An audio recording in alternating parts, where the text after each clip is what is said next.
గత కొన్ని రోజులుగా అవుకు మండలంలో ఇంటికి తాళం వేసిన ఇంటికి దొంగతనాలు జరుగుతూ ఉండేటివి. ఇంటి ఓనర్లు దొంగతనం జరిగిందని నిర్ధారించుకొని పోలీస్ స్టేషన్కి వచ్చి పలు ఫిర్యాదులు పోలీస్ స్టేషన్లో చేయడం జరిగింది. అవుకు మండలంలోని అన్నవరం, సింగనపల్లె, తదితర గ్రామాల నుంచి ఫిర్యాదులు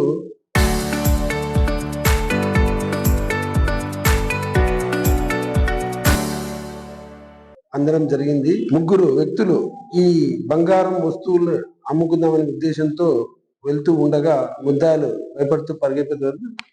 పట్టుకుని విచారించగా అవుకు శివారులోని సాయిబాబా గుడి వద్ద ముగ్గురు వ్యక్తులు తోకా మోషా, మిద్దె హుసేన్ వలి, యాటగిరి వెంకటేశ్వర్లు, వీళ్ళు ముగ్గురు సంగపట్న గ్రామం అవుకు మండలానికి సంబంధించిన వ్యక్తులు. వారి వద్ద నుంచి 195 గ్రాముల బంగారు ఆభరణాలను, బంగారు గొలుసులు, హారాలు, నెక్లెస్లు, కమ్మలు తదితర బంగారు ఆభరణాలను కూడా స్వాధీనం చేసుకోవడం జరిగింది.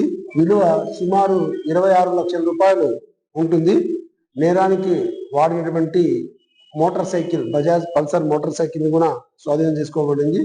వీళ్ళు నేరానికి పోయే ముందుగా ముగ్గురు వ్యక్తులు వెళ్తూ అక్కడ బయట కాపలాగా ఒక్కరు అట్లా ఉంటూ వాళ్ళు వ్యవసాయ పొలాలు పోయేటప్పుడు కీస్ లాకేసి అక్కడ పెట్టి వెళ్తూ ఉంటారు. టార్గెట్ చేసుకుని ఆ ఇళ్లను దొంగతనాలు చేసి వారికి డౌట్ రాకుండా మరి ఎక్కడుండే వస్తువులన్నీ, ఎక్కడుండే లాక్ ని మళ్ళీ అక్కడే పెట్టేవారు. గత సంవత్సర కాలం నుంచి ఇలాంటి దొంగతనాలకు పాల్పడుతున్నారు. వీళ్ళందరినీ సంగపట్నం అవుకు మండలం కోర్టు ముందర హాజరుపరిచి జ్యుడిషియల్ రిమాండ్కు పంపడం జరుగుతుంది.